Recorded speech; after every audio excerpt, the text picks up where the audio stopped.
Since the National Institutes of Health stopped using chimps for testing, they moved hundreds of them to these sanctuaries. But today, the NIH ruled the 44 remaining at the primate facility in Alamogordo were too sick or too old to be moved.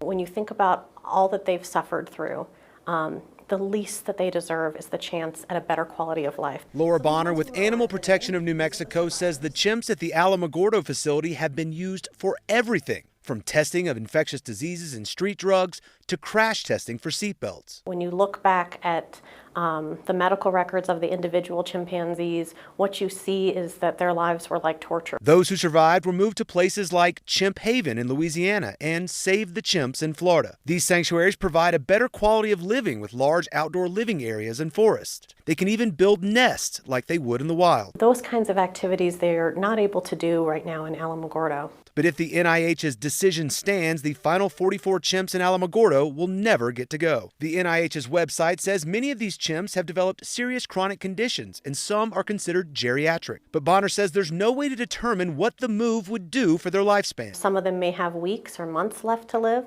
Some of them may have years left to live and may do wonderfully in sanctuary and recover. According to the NIH website, it's not about the money. The cost per chimp per day at the Alamogordo facility is $55.42. At Chimp Haven, it's just $41.72. So Bonner thinks it's about something else. They're only looking at the negatives. They're only looking at the risk. They're not looking at all of the positives that the chimpanzees would get to experience.